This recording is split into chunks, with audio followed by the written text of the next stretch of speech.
I believe that Arlington National Cemetery. Have you been?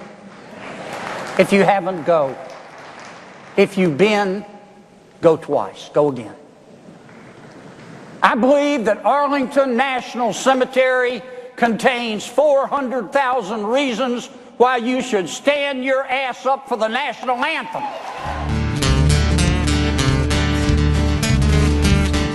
Among the crosses of Arlington and those that gave their lives across our land, we carry the torch of liberty into battle once again. Now, patriots among us, standing for love and for freedom, we rise to defend our nation's heart, sounding the trumpets of salvation as they roll upon America's streets, protecting the rights of our children and caring for the weak. Now, patriots among us are prepared to die to preserve the spirit of hope and to keep the flame of truth alive and to allow your voice to always be spoken. And I just want to thank you for standing. I thank you for standing for the U.S. of A and the freedom she stands for. I took an oath, the flag I would defend, and if I could, I would do it all again. I just want to thank you for standing. Hello, everybody. This is Dennis Aloia with Patriots Among Us, web television show brought to you by American Hearts Radio and Television Network. I am Dennis Aloia, as I mentioned earlier. I also have my co-host at the far left, Mr. Hal Burke. Greetings. And we're so glad to be here and have Mike with us to tell us a little bit about his history. Yeah, Mike Shrout is the fellow to my left. And just before I introduce him officially, I wanted to be known that both me and Hal were Navy veterans. Yes, we were. We served on the same ship, USS Patriots. Mike is a former Marine. So Navy guys and Marines are always kind of competing, but we're on all the same level here today. So, Mike, that's your intro. Tell us about yourself and what you're all about and when you served. You're on, buddy. Okay. Well, my name is Mike Shrout. I served in the United States Marine Corps from January of 2002 to January of 2006.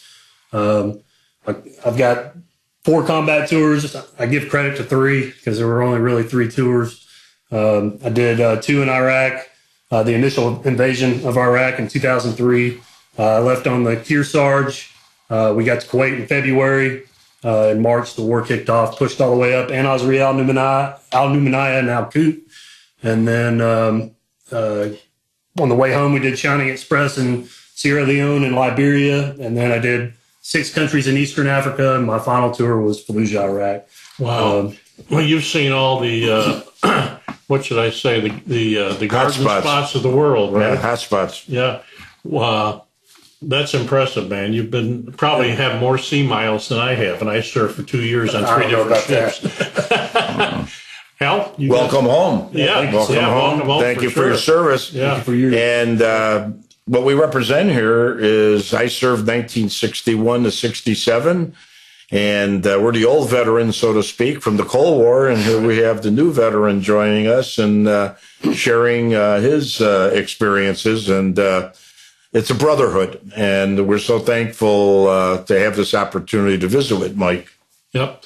Mike, I got to ask you about your service in Iraq. Was the first time you went over? Yes, sir. Yeah.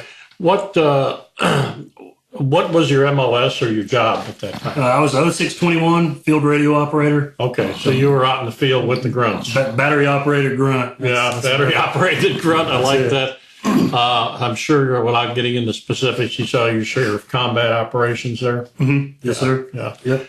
I think that going forward, we're always going to have conflicts in the world. I mean, today is an obvious example of that. But, getting people to serve their country voluntarily is really a special thing, I believe. There's a lot of draftees in the Vietnam War. In fact, it was majority draftees. But since they ended the draft back in, I believe, the 80s, the kind of guys that we got serving are very special individuals like yourself. It's only 1-2% of the population, which is even more amazing. Yeah. In fact, that statistic, believe it or not, goes back to the Revolutionary War. I think it was 3% of the population that fought the British, approximately. Well, when you think back to World War II, and we had approximately 16 million men and women that served during World War II, and today there's less than 300,000 still alive. Yeah. And we want to pay tribute to those veterans that made the sacrifice, not only them, but their families that supported them while they were away, including yours while you're away. Yeah. I'm sure it was a difficult time, and they sat at home waiting news about your operations and safety, and we're glad you came home, and we are honored by and blessed by your service. Your presence, too. Mike, what would you say the difference between Iraq and Afghanistan were in terms of serving at those theaters? I only served in Iraq, and at the time, Iraq was there was a lot more going on in Iraq. We were fighting house to house versus, and in buildings versus, in the mountains. So the warfare was a little bit different. We were fighting, Al Qaeda in Iraq and the Mujahideen army, right. And in the civilian population as well. We didn't really know who we were fighting. It was just a different dynamic. Both theaters had their challenges for sure. But like I said, I don't have experience in Afghanistan, only Iraq, so I can only speak on that. Well, I think having been a former police officer who's been shot at on more than one occasion, the common experience, whether it's Afghanistan or Iraq, is having somebody take a shot at you. Oh, yeah. Yes, so, not only that, but unlike, World War II, there were no uniforms in your conflict. Right. So like you said before, you had civilians, but they could have been combatants. You didn't know who, including the women and children. Yeah. It was a different culture, and I can't even begin to imagine 24/7 being in that kind of environment. Again, we're thankful that we have this opportunity to share your story with us. I'm sure you made some lifelong friends in the military, right, Mike? Absolutely. Yeah. I mean, you only keep in touch with a handful of them. But I do have a couple friends that have, I've kept in contact with. Life's funny like that. I tell, these young kids, I'm like, when you get out of high school, you may not ever talk to these people again, Yeah. And so it's kind of the same thing in the military. You meet a lot of people, and there's those that you gravitate to and those that you keep in contact with. Yeah. But I think the time that I joined was a little different because, I was in college on September 11th, 2001. Oh, wow. And so September 12th, I dipped in. And the next day I was at Lee University in Cleveland, Tennessee, and I actually recruited out of the recruiting station right there, the Marine Corps recruiting station. That's the one that Skip Wells also was recruited out of. That's the one that got attacked like 13 years later after I had got recruited. We should give our audience a little background on Skip Wells. He's a local fellow that was in the Marine Corps, a very young man. And Mike, you know the story? Oh, yeah. You can fill our audience in, basically. Well, basically, there was a terrorist attack, there was Here in America. Here in America at the recruiting station. And that was Chattanooga, Tennessee, I believe. Yeah, it was off of Lee Highway. So it's right. But yeah, he a terrorist basically drove up and shot the place up.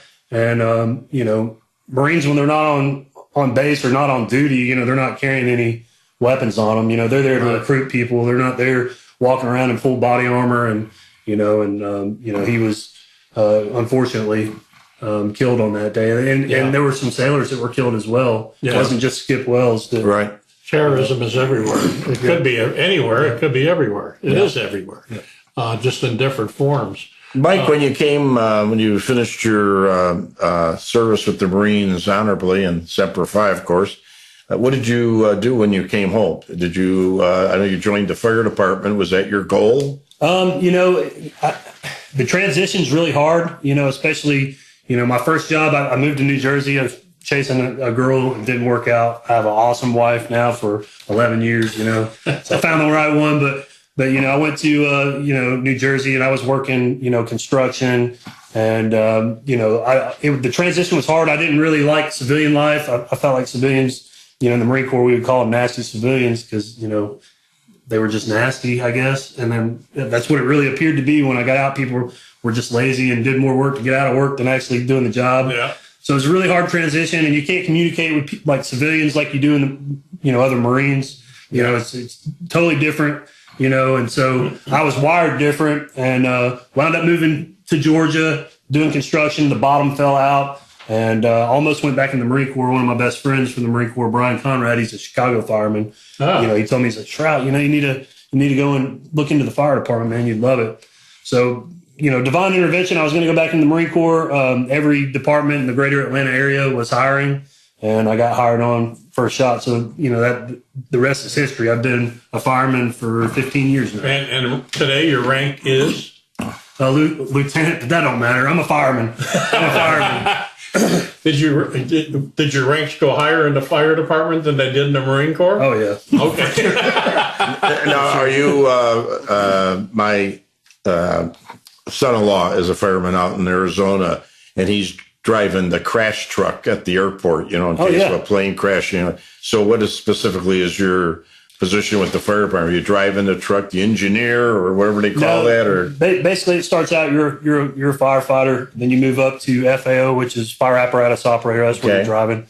Then you become a sergeant, which they drive to, and they also take the lead as the company officer when the officer's off. Then you have lieutenant, captain, and then chief. Okay, and so cool. I ride seat for a truck company, you know, and you know, we're the hazmat team. It's a pretty good gig. Now, is your wife from Atlanta, or she's actually from New Orleans? So I'm from Alabama originally, so we don't talk during football season. Okay, I can imagine. You know, being a fireman has got to be as challenging as being a police officer, I guess. People are usually happy to see us get there. Yeah, you know, so we got it a little easier than police for sure. But you guys haven't been shot at in riots like I have. No. Oh, okay. That's yet. a unique experience. Not yet. Yeah.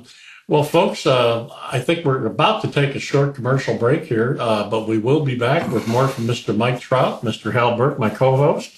Thanks for joining us. This is a milestone. This is our first interview of our brand new show, which is called, again, Patriots Among Us. So please tell your friends about it and tune in, and we're going to give you some more information about when and where when we come back from our commercial break. Stand by. Hi, my name is Hal Burke. I am the president of Victory and Valor Memories, LLC.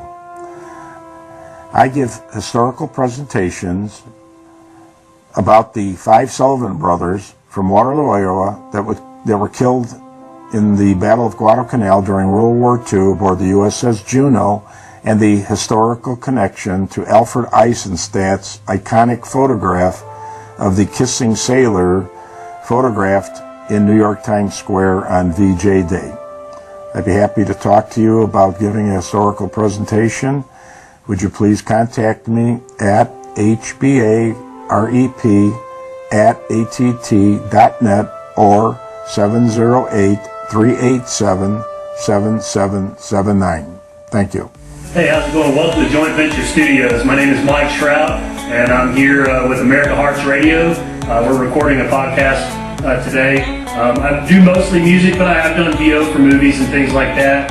If you're looking to make a record, we're located just north of Atlanta in Canton, Georgia. You can contact me through my website at www.jointventurestudios.com. Hey, everybody, this is Dennis Aloia. I am the almost amazing Dennis. I have been doing magic and comedy shows for many, many years. I've done them at all venues you can possibly imagine, from little kids' birthday parties to senior communities to corporate events, you name it, I do it. I would like you to consider adding a magic touch to your next event, whatever it may be. And let me give you my contact information. You can reach me through my website, www.thealmostamazingdennis.com. I will provide you an unforgettable, magical, and funny experience. Guaranteed, or your money back. Maybe. Take care.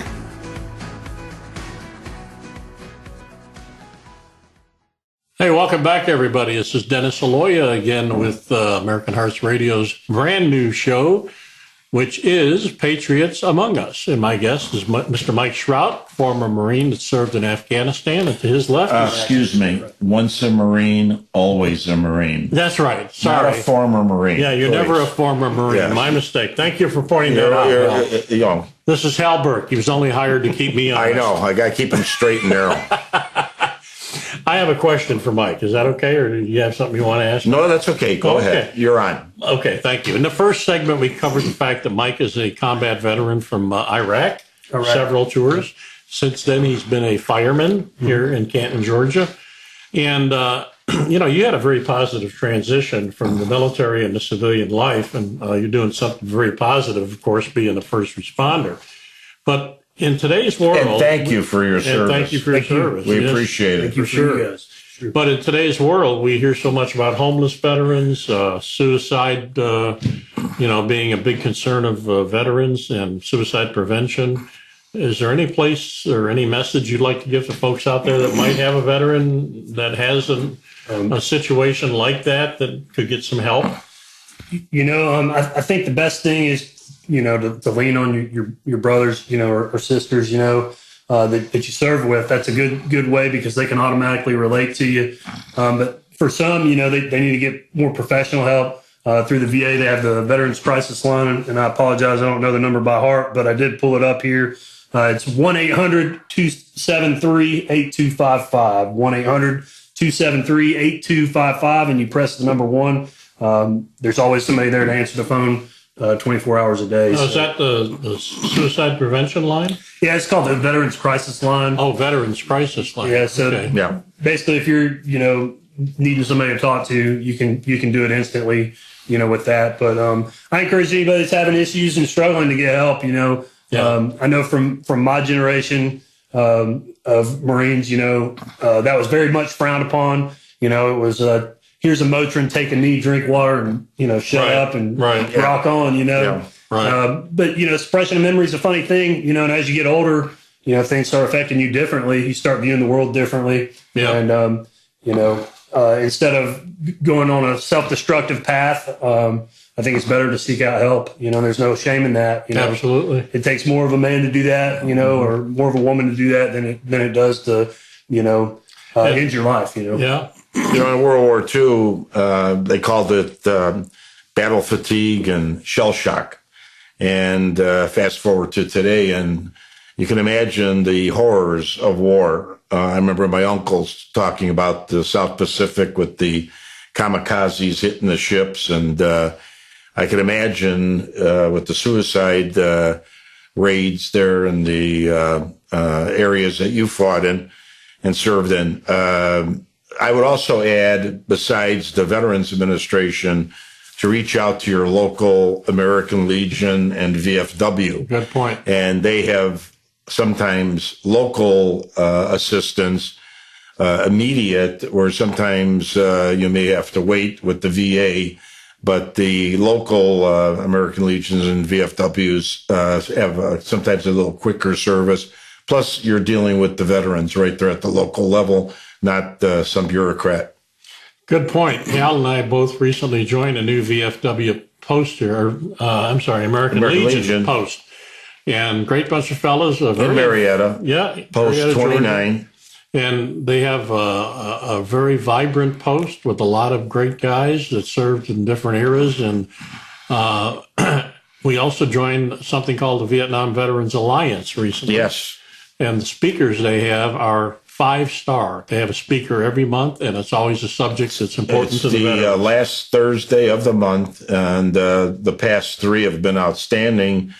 And Mike, to go along with you, one of the gentlemen that gave a recent talk, Philip Frostberg, is one of these VA advocates where he helps veterans apply for their disabilities. Right. And he has been outstanding, understanding the system and helping veterans not only seek, but get the help that they need. Right. So, gold star for Philip and his efforts, and his presentation was excellent. There's so many stories out there that need to be told of veterans, and from all all, I guess, historic times during wartime and peacetime, for that matter. We didn't serve in wartime. We came very close, but Hal and I were fortunate to serve in peacetime before Vietnam broke out, actually. Our moment was the Cuban Missile Crisis, whether we were on the verge of war or not, unfortunately. Well, not only war, nuclear war. Yes, exactly. But Mike, I think your service is very, very commendable, and what you're doing again today is extremely commendable. So you've just been a guy that's interested in helping people your whole life when it comes right down to it. Well, I'm the type of guy, if I'm not in uniform, I'm going to get in trouble. So I need that structure, man. I mean, at least I'm honest with myself. Absolutely. You know, that's a great observation. If I'm not in uniform, I'm going to get in trouble. And we want to thank Mike for allowing us to use his state-of-the-art studio here. Yes, we are here at Mike Shrout's studio, which is Joint Venture Studios in Canton, Georgia. Yeah, just north of Atlanta. And we're looking around at some equipment that's very high-tech and very expensive, and he did it up the right way. When your specialty here is country music and just music in general. I've worked in pretty much every genre. I have not done anything opera, but pretty much everything else. Good for you. Yeah, pretty much everything else I've done. Country, rock and roll, singer-songwriter, hip-hop, R&B, all of that stuff. That's a great point. I want to kind of bring up the songwriting and singing that you do with your buddy. And in fact, these guys are so good, they won a contest that sent them to the Hard Rock Cafe in Las Vegas as the feature act. Yeah, Tell us about that. Tell us about that, Mike. I met Ryan McIntosh. He's a good Marine buddy of mine when we were in Africa. And we played for the troops and wound up becoming the first Djiboutian Idols is what they called it. They gave us $1,000. There's a picture of me handing $800 off the stage, and they put it on the bar, Oh, wow. We shut down a cantina for like a couple of weeks after that. Like, officers got in fights and stuff. It was crazy. But, we met and, we've kept in contact through the years. And so we recently reunited and started doing our thing again. We've always been called Mac and Shrout. He's Ryan McIntosh, and I'm Mike Shrout. So Mac and Son Shrout, you can look us up. We've got 3 music videos on YouTube. We're on pretty much every major streaming site. But I actually submitted to this thing called Banned from the Battlefield. Wow, I like that. And, actually forgot about it and then saw I was tagged in something on Instagram. And they were like, congratulations to the first of 3 finalists, Mac and Shrout. We'll see you in Vegas. So they flew us out there and, we played at the House of Blues in Vegas, which was a big thing. And, we're competing against 2 other artists who were veteran artists as well. And we wound up coming in first place. So that was pretty cool. And, we're looking at, putting out some new music this year as well. Great. We're actually working on it. He's actually living in Oregon, but he's thinking about moving here. So great. Oh, that'd be great. Well, I hope when you put out your next music video or song that you'll consider having American Hearts Radio and television network promote it and maybe put the video on our network. Yeah, sure. Yeah, absolutely. We'd love to have it. Well, folks, Mike, Hal, you have any other points to bring up? I just, I feel really blessed at this point in my life. I think, Dennis, you agree, the people we've met, the stories we've heard. Unbelievable. The veteran groups that we belong to. I'll tell you, I moved down here a year ago from Chicago, and I got to tell you, it was one of the best things I did. Yeah. I feel like my life's journey has been really blessed, not only by what we're able to do down here, absolutely, but also the people we've met.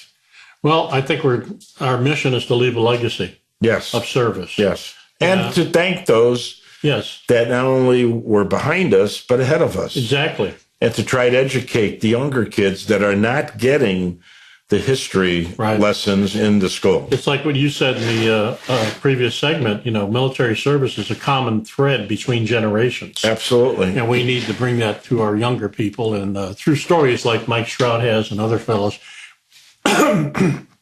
So with that, I think we'll wrap it up for this segment. Thank you for joining us.